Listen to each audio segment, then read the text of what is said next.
সবার জীবন থেকে ৭-৭টি মাস কেটে গেল। এরই মধ্যে পরিবর্তন হয়েছে অনেক কিছু। আদিবের ছোট দোকানটা এখন অনেক বড় হয়েছে। তার ব্যবসা দিন দিন উন্নতির দিকে যাচ্ছে। ছোট দোকানটা চেঞ্জ করে অনেক বড় দোকান নিয়েছে আদিব। নিজের কাজের পাশাপাশি এখন দুজন কর্মচারীও রেখেছে দোকানে, কেননা বড় দোকান একা সামলানো যায় না। নিজের সৎ থেকে হালাল টাকা দিয়ে কিছু শুরু করলে নিশ্চয়ই আল্লাহ তাআলা তাতে বরকত ঢেলে দেয়। পরিশ্রমের ফল কখনো বিফলে যায় না। প্রতিদিনের মতো আজও আদিব নাস্তা খেয়ে দোকানে যাওয়ার জন্য রেডি হচ্ছিল। আবহাওয়া পরিবর্তনের জন্য হঠাৎ শরীর ভালো যাচ্ছে না তার। গতকাল রাত থেকে জ্বর, গলা ব্যথা, শরীর চলছে না যেন। তবুও একবার দোকানে গিয়ে কর্মচারীদের কাজ বুঝিয়ে আসা দরকার। এর মধ্যে ফারিহা আদিবের জন্য এক গ্লাস গরম দুধ নিয়ে রুমে আসলো। আদিবকে রেডি হতে দেখে মৃদু রাগ দেখিয়ে বলল, কি ব্যাপার, রেডি হয়ে কই যাচ্ছ? আদিব বলল, কই আর যাব, দোকানে। আদিবের বাপ শীতল উত্তর শুনে রেগে গেল ফারিহা। পুনরায় কণ্ঠে রাগ মিশ্রিত করে বলল, তোমার শরীরে প্রচুর জ্বর, এই নিয়ে দোকানে যাবে মানে? আদিব বলল, মধ্যবিত্তদের এতটুকু শরীর খারাপে কিছু হয় না, এরা সব সিচুয়েশনে নিজেকে সামলে নিতে জানে। আমার দোকানে কাজ আছে ফারিহা, তবে তাড়াতাড়ি চলে আসবো, রাগ করো না কেমন? ফারিহা দুধের গ্লাসটা টেবিলের উপর রেখে হঠাৎ আদিবকে পিছন থেকে জড়িয়ে ধরে কোমল কণ্ঠে বলল, আমার এত টাকা চাই না। এই অসুস্থ শরীর নিয়ে তোমার কাজে যেতে হবে না, আগে সুস্থ হও, পরে সব হবে। আদিব বলল, কি করছো ফারিহা, যেতে দাও প্লিজ। সে পুনরায় আবারও একটু হাতের বাঁধন শক্ত করে ধরে আবেগী কণ্ঠে বলল, না দিব না। যাবে না মানে যাবে না তুমি? আদিব হাসলো। বউয়ের এমন আবেগময় আবদার কি উপেক্ষা করা যায়? হয়তো যায়, তবে আদিব পারল না। মেয়েটা তাকে প্রয়োজনের তুলনায় অনেকটা বেশিই ভালোবাসে। মাঝে মাঝে আদিব চিন্তিত হয়, আনমনে ভাবে তখন আসলে কি এতটা ভালোবাসা পাবার যোগ্য সে? এই মানুষটাকে কষ্ট দিতে মন সায় দিল না তার। আদিব এক হাতে ফারিহাকে আলতো করে জড়িয়ে ধরলো। আদিব বলল, আচ্ছা যাব না। এবার খুশি তো? ফারিহা বলল, হ্যাঁ, অনেক বেশি খুশি হয়েছি। আদিবকে চট করে ছেড়ে দুধের গ্লাসটা আদিবের হাতে তুলে দিয়ে ফারিহা বলল, নাও, ঠান্ডা হয়ে যাচ্ছে, তাড়াতাড়ি খেয়ে নাও। আদিব বাধ্য ছেলের মতো খেয়ে নিল। ফারিহা ব্যস্ত হয়ে বিছানা ঠিক করছে, সেদিকে আদিব মুগ্ধ এক দৃষ্টিতে তাকিয়ে রইল। এই মেয়েটাকে যত দেখে তত মায়া হচ্ছে আদিবের। ফারিহার ছোট ছোট শাসন, কেয়ার, রাগ, অভিমান, আবদারগুলো আদিব বেশ উপভোগ করে সে। এই মেয়েটা তাদের গোটা জীর্ণ শীর্ণ ভেঙে যাওয়া পরিবারকে পুনরায় নতুন প্রাণ দিয়েছে। নিস্তেজ হয়ে যাওয়ায় প্রাণগুলোকে মন খুলে হাসতে শিখিয়েছে। হঠাৎ আদিবের চোখে চোখ পড়তেই দুজনের দৃষ্টি এক হয়ে গেল। আদিবকে এমন ভাবে তাকিয়ে থাকতে দেখে লজ্জা পেল ফারিহা। আদিব বুঝতে পেরে দৃষ্টি সরিয়ে নিল। তারপর গিয়ে বিছানায় গা এলিয়ে আর চোখে বারবার দেখছে ফারিহাকে। হয়তো সৃষ্টিকর্তা প্রদ নারীদের নিকট রয়েছে অসীম ক্ষমতা। একজন নারী যেমন একটি পুরুষকে নিমিষে ভেঙে গুড়িয়ে দিতে পারে, ঠিক তেমনি কোনো এক মহসীময়ী নারী ভেঙে যাওয়া পুরুষটিকে যত্ন করে নিজের সর্বোচ্চ ভালোবাসা দিয়ে তাকে পুনরায় জীবিত করতে পারে। কেননা বেশিরভাগ পুরুষ মানুষ হলো ভালোবাসার কাঙ্গাল। ঘরে বাইরে হয়রান হয়ে এরা একটু শান্তি খোঁজে, একটু মানসিক শান্তি খোঁজে, আর কিছুই না। তবে একবার সেই মানসিক শান্তিটা পেয়ে গেলে সেই জায়গাটা আর হারাতে চায় না, নিজের সবটা জুড়ে দেয় সেই জায়গাটায়। তখন পুরুষটি হয়ে ওঠে অপর মানুষটির উপরে সম্পূর্ণ নির্ভরশীল। পুরুষ মানুষ অনেকটা চাপা স্বভাবেরও বটে। এরা চায় কেউ একজন আসুক, নিজ থেকে তার না বলা অনুভূতিগুলো বুঝুক, তাকে সবার থেকে আলাদাভাবে মূল্যায়ন করুক। এদের একটু নিজ থেকে যত্ন করে ভালোবাসলে নিজেকে বিলীন করে দিতে পারে। জীবনের সঠিক জীবনসঙ্গী পাওয়া ভাগ্যের ব্যাপার। সঠিক মানুষের কাছে সবাই অতি মূল্যবান। অনেক সময় দেখা যায় তুচ্ছ তাচ্ছিল্য করে ফেলে যাওয়া মানুষটাকেও কেউ অতি মূল্যবান ভেবে বুকে টেনে নেয়। অযত্ন করলেই মহা ক্ষতি হয়ে যাবে। তেমনি ফারিহা নিজ থেকে যত্ন ও ভালোবাসা দিয়ে আদিবের মনে জায়গা করে নিয়েছে, নিজের অধিকার নিজেই আদায় করে নিয়েছে।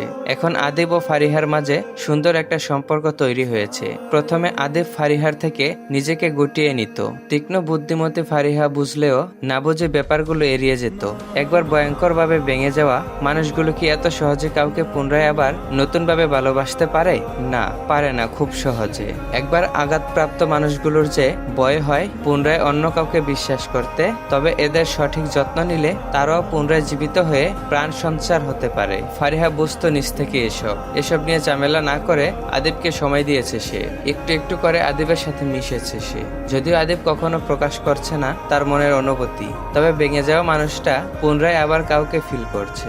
ভালোবাসি সবসময় মুখে মুখে বলতে হয় না, তার কাজকর্মের মাধ্যমে ফুটে উঠে অপর মানুষটা তার কতখানি জুড়ে রয়েছে। ফারিহা রুম গুছিয়ে রুম থেকে চলে আসার জন্য পা বাড়াতেই আদিব উঠে তার হাত ধরে ফেলল। হকচকিয়ে গেল ফারিহা। নিজেকে ছাড়াতে ছাড়াতে বলল, কি হচ্ছে কি, ছাড়ুন, আমার কাজ আছে এখনো। আদিব বলল, না ছাড়বো না তো, এত দূর দূর করছো কেন, একটু বসো আমার পাশে। ফারিহা বলল, দূরে থাকবো না তো কি করব, আপনি তো আমাকে ভালোবাসেন না, এখন অবধি একটাবার বলেননি ভালোবাসি। একরাশ অভিমান নিয়ে বলল ফারিহা। আদিব ফারিহাকে নিজের পাশে বসিয়ে দিয়ে মৃদু কণ্ঠে বলল, আমি তোমাকে ভালোবাসি না তার মানে এই নয় আমি তোমাকে ঘৃণা করি। তুমি আমার কাছে কাছে থাকলে আমার ভালো লাগে, তোমার স্পর্শগুলো বারবার পেতে ইচ্ছে করে, তোমার হাজারটা কথা মুগ্ধ হয়ে শুনতে ইচ্ছে করে। ফারিহা বলল, তার মানে আপনিও আমাকে ভালোবাসেন? মুখে একবার বললে কি এমন ক্ষতি হয়, বলুন না, একবার বলুন ভালোবাসি, উচ্ছ্বাস নিয়ে বলল ফারিহা। আদিব বলল, ভালোবাসি শব্দটা আমি খুব ভয় পাই ফারিহা, এটা বললে যদি তুমিও হারিয়ে যাও সবার মতো করে, নতুন করে কাউকে হারিয়ে পুনরায় বাঁচার মতো শক্তিটুকু অবশিষ্ট নেই আমার, এটা না বললে কি হয় না? আদিবের সহজ স্বীকার উক্তি শুনে মনে মনে দীর্ঘ নিঃশ্বাস ছাড়লো ফারিহা। সব মেয়ে চায় তার প্রিয় মানুষের মুখ থেকে কারণে অকারণে ভালোবাসি কথাটা শুনতে, অথচ মানুষটা মস্কাবে তাও ভাঙবে না, ভালোবাসে অথচ মুখে বলবে না। ফারিহা নিরুত্তর দেখে আদিব ফারিহার গাল ছুঁয়ে বলল, কি হলো, কথা বলছো না কেন? ফারিহা বলল, না তেমন কিছু না, বলো তুমি, আমি শুনছি। আদিব বিছানায় ছুঁয়ে পড়লো, তারপরে হাই তুলতে তুলতে বলল, থাক বলতে হবে না, আমার মাথাটা ব্যথা করছে ভীষণ, একটু মাথায় হাত বুলিয়ে দিবে? ফারিহা মুস্কি হেসে বিনা বাক্যে পরম যত্ন করে আদিবের চুলে হাত বুলিয়ে দিচ্ছে। আদিব চোখ বন্ধ করে অনুভব করছে ফারিহার স্পর্শ। মিনিট দশেক পরেই আদিবের সারা শব্দ না পেয়ে ঘুমিয়ে গেছে ভেবে ফারিহা আদিবের কপালে হুট করে একটা ভালোবাসার পরশ কপালে ছুঁয়ে দিয়ে বলল, ভালোবাসি। আদিব সজাগ ছিল, ফারিহা লজ্জা পাবে ভেবে চোখ খুলল না, তার ভিতরটা জুড়ে এক অজানা ভালো লাগায় ছেয়ে গেল নিমিষেই। কালো মেয়েগুলো বোধ হয় হাজবেন্ডকে একটু বেশি ভালোবাসে বলে মনে হচ্ছে আদিবের নিকট। সে সৃষ্টিকর্তাকে অসংখ্য ধন্যবাদ জানালো তার জীবনের সাথে এমন একটা মানুষকে জুড়ে দিবার জন্য। ফারিহা আরো কিছুক্ষণ আদিবের দিকে তাকিয়ে থেকে সাবধানী পায়ে রুম থেকে বেরিয়ে আসলো শাশুড়ির রুমে। আদিব এখনো ঘুমাচ্ছে। সুমনা বেগম এতক্ষণ কোরআন তেলাওয়াত করেছিল। ফারিহাকে দেখে বন্ধ করলো পড়া, তারপর মৃদু হেসে বলল, আয় মা, আমার কাছে এসে বস, আমার তেলাওয়াত শেষ হয়েছে। ফারিহা মৃদু হেসে শাশুড়ির নিকট গিয়ে বসলো। তারপরে দুজন মিলে এটা সেটা বলছে আর খিলখিল করে হাসছে, যে হাসির শব্দ আদিবের কান অব্দি পৌঁছালো। মায়ের হাসি খুশি মুখশ্রী দেখে মনে মনে তৃপ্তির ডেকর গিলল আদিব। সুমনা বেগমের শরীর আগের তুলনায় অনেকটা বেশি সুস্থ। শুধু ঔষধ আর ডক্টর দেখাইলেই হয় না, সঠিক যত্ন নিতে হয় অসুস্থ মানুষকে। ফারিহা মায়ের মতো করে শাশুড়ির যত্ন নিয়ে সুস্থ করে তুলেছে। জসিম শিলার সাথে দিব্যি সংসার করছে। সেদিনই শিলাকে নিয়ে এসেছে নিজের কাছে। তার জীবনে কোনো কিছু অভাব নেই আর। এত সুখের ভিতরে হঠাৎ 8 বছরের বাচ্চা মেয়েটা অসুস্থ হয়ে গেল। আজ 2 মাস ধরে বিছানায় পড়ে আছে মেয়েটা। কত ডক্টর দেখাচ্ছে, কেউ রোগ নির্ণয় করতে পারছে না। জসিম নিজের দোকানে যাবার আগে মেয়ের রুমে আসলো। মেয়েটার মুখের দিকে তাকিয়ে রইল কিছুক্ষণ। স্নেহতুর হাত দিয়ে মেয়ের মাথায় হাত বুলিয়ে দিচ্ছে। মেয়েটার করুণ মুখ তার ভিতরটা নড়বড়ে করে দেয়। বাবা যতই খারাপ হোক, মেয়েদের একটু বেশি ভালোবাসে। মাঝে মাঝে মনে হচ্ছে তার করা পাপের শাস্তি এই ছোট নিষ্পাপ বাচ্চা মেয়েটা পাচ্ছে। আল্লাহর নিকট ক্ষমা চায় বারবার, মন প্রাণে চায় তার মেয়েটা সুস্থ হোক। দীর্ঘ নিঃশ্বাস ছাড়লো জসিম, অতঃপর কোমল কণ্ঠে মেয়েকে ডাকলো, আম্মা। চোখ দুটো খুললো ছোট্ট জিনিয়া। বাবার মুখের দিকে তাকিয়ে হাসলো মলিন মুখে। জসিম পুনরায় আবার বলল, আমি দোকানে যাচ্ছি আম্মা, তোমার জন্য কি আনবো বলো। জিনিয়া বলল, বাবা আজ গরুর মাংস আনবে, আমার খেতে খুব ইচ্ছে করছে। জসিম মেয়ের কপালে চুমু খেয়ে হেসে বলল, আচ্ছা আম্মা, আমার মা যখন বলেছে অবশ্যই আনবো, আমি এবার যাই। জিনিয়া মাথা দুলিয়ে সম্মতি দিল। জসিম রুম থেকে বেরিয়ে পড়লো। আবার একবার পিছনে তাকিয়ে দেখলো মেয়েকে, অতঃপর দোকানে গেল।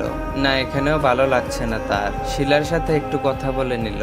দোকানের কর্মচারীদের সবকিছু দেখিয়ে বাজারে গেল জসিম। আজ কেমন যেন মনটা ছটফট করছে তার, তাই তাড়াতাড়ি বাজার করে বাসায় যাবে।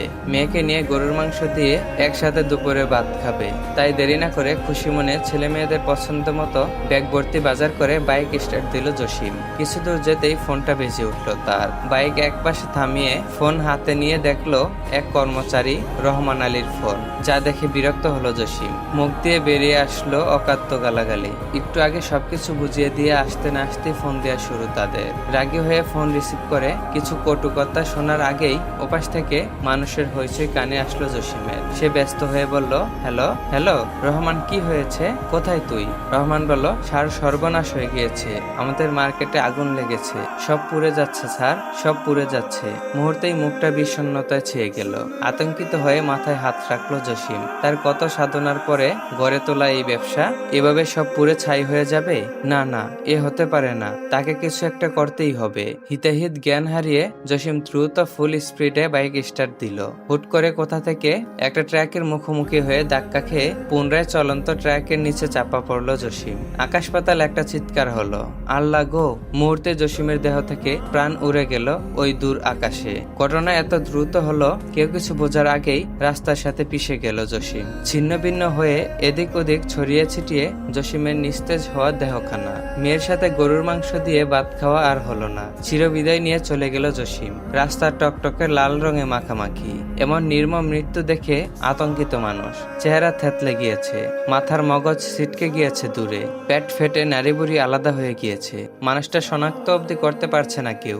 মুহূর্তে পুলিশ, সাংবাদিক, সাধারণ মানুষজন জড়ো হলো রাস্তায়। বরিশাল রূপাতলী বাস স্ট্যান্ডের কিনারায় বসে আছে ঋতু। নাক দিয়ে রক্ত পড়ছে আর এক হাত দিয়ে মুছছে। অপর হাতে রয়েছে একটা থালা। পরনে ময়লা রক্ত ভরপুর। বিভিন্ন জায়গা থেকে ছেঁড়া একখানা কাপড়, যা দেখে অনেক বড় ঘরের ভদ্রলোকরা নাক ছিটকে চলে যায়। কেউ কেউ দয়া করে 2 পয়সা দিয়েও যায়। সবকিছু হারিয়ে আজ তার সহান হয়েছে রাস্তায়। উন্নত চিকিৎসার অভাবে শরীরে শুধু হাড্ডিগুলো আর নিঃশ্বাসটা রয়ে গিয়েছে।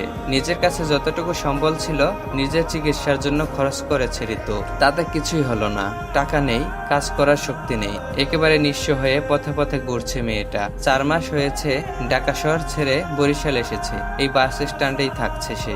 মানুষ দয়া করে কিছু দিলে তবেই পেটে পড়ে, না হয় না খেয়ে থাকতে হয় সারাদিন। ঋতুর মনে হচ্ছে সৃষ্টিকর্তা যেন পৃথিবীর সমস্ত কষ্ট দিয়ে দিয়ে তার পাপের প্রায়শ্চিত্ত করাচ্ছে। একটা বাস এসে থেমেছে মাত্র। মানুষজন আসছে যাচ্ছে। ঋতু চারপাশে তাকিয়ে মানুষজনের নিকট কিছু টাকা চাইছে। কে খুচরো টাকা দিচ্ছে, কেউ বা পাশ কাটিয়ে চলে যাচ্ছে। মাঝে মাঝে নিজের ভাগ্যের উপর খুব মায়া হয়। কি জীবন কি হয়ে গেল তার! চারপাশে এত এত মানুষ, অথচ তার আপন বলতে কেউ নেই। কতবার নিজেকে শেষ করতে গিয়েও মস্তিষ্ক তাকে বাঁচিয়ে দিচ্ছে। ঋতু জানে আত্মহত্যা মহাপাপ, তাই তো বাঁচিয়ে রেখেছে নিজেকে। পৃথিবীতে তো আর এইটুকু শান্তি মিলল না, মরার পরে কি একটু শান্তির আশা করবে না সে? এজন্যই তো আজ দেহটা পড়ে রয়েছে তিক্ত পৃথিবীতে। না হয় সেই কবেই শেষ করে দিত নিজেকে। দুপুর গড়িয়ে গিয়েছে, এই অবধি পেটে কিছু পড়েনি। এখন খুব ক্ষুধা লাগছে, সাথে জল তৃষ্ণা। আজকে যা পেয়েছে থালা থেকে উঠিয়ে হাতের মুঠোয় গুজে নিল কয়েকটি কাগজের নোট। এই কাগজের টাকাগুলোরই যত মূল্য পৃথিবীতে। অতঃপর অচল দেহটা টেনে টুনে লাঠিতে বর করে সামনের দিকে একটা টং দোকানে যাচ্ছে। দূর থেকে মানুষের ভিড়। কেউ চা, সিগারেট, পান খাচ্ছে, কেউ বা খুব মনোযোগ দিয়ে টিভি দেখছে। ঋতু এগিয়ে যেতেই চোখ পড়ল টিভির দিকে। মুহূর্তে কানে আসছে একজন সাংবাদিক মহিলা ব্রেকিং নিউজ দেখাচ্ছে। আজকের ব্রেকিং নিউজ, গতকাল টেকনিক্যাল রোডে ট্রাকের সাথে মোটরসাইকেলের মুখোমুখি সংঘর্ষণের ফলে এক যুবকের নির্মমভাবে প্রাণ গেল। পুলিশ 24 ঘন্টা তদন্ত করে লোকটির পরিচয় নিশ্চিত হলেন। লোকটির নাম জসিম, পেশায় একজন ব্যবসায়ী ছিলেন। দেশের বাড়ি বরিশাল। কিছুক্ষণ আগে পুলিশ তার মৃতদেহ তার স্ত্রীর সন্তানের হাতে তুলে দিতে সক্ষম হয়েছে।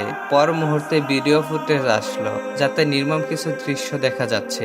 তবে লোকটির অবয়ব অনুমান করা যাচ্ছে না। তার পাশে জসিমের ছোট একটি পুরনো ছবি বেশি আসলো। দোকানের লোকজন হা হুতাশ করে একজন আরেকজনকে বলছে, ইস, কি মৃত্যু দেখছো ভাই! লোকটার কি কষ্টটাই না হয়েছে, শান্তিতে মরবারও পারলো না। আল্লাহ ক্ষমা করুক। হঠাৎ ঋতু গলা ফাটিয়ে উচ্চস্বরে বলল, আলহামদুলিল্লাহ, আলহামদুলিল্লাহ। আল্লাহর বিচার, আল্লাহর বিচার। পৃথিবী থেকে একটা কীটপতঙ্গ দূর হলো। কথা শেষ করে হাসলো ঋতু, মুখে কি স্নিগ্ধ প্রশান্তির হাসি। পর মুহূর্তেই নিজের হাতে থাকা টাকাগুলো নিয়ে ছুটে গেল মসজিদের দিকে। আজ এগুলো খুশি হয়ে মসজিদে দান করে দিবে বলে। নিজের ক্ষুধা যেন উবে গেছে। গায়ে অদ্ভুত একটি শক্তি অনুভব করছে ঋতু। সে লাঠি ছাড়াই হাসি মুখে দৌড়াচ্ছে। দোকানে থাকা মানুষগুলো অবাক হয়ে দেখছে ঋতুকে। কারো মৃত্যুর কথা শুনে কেউ এভাবে হাসে? নিশ্চয়ই মেয়েটা পাগল। লোকগুলো আর বুঝলো না ঠিক কতটা কষ্ট দিলে, তার থেকে কতটা ব্যথা পেলে একটা মানুষের নির্মম মৃত্যুর সংবাদ শুনে কেউ এতটা খুশি হয়।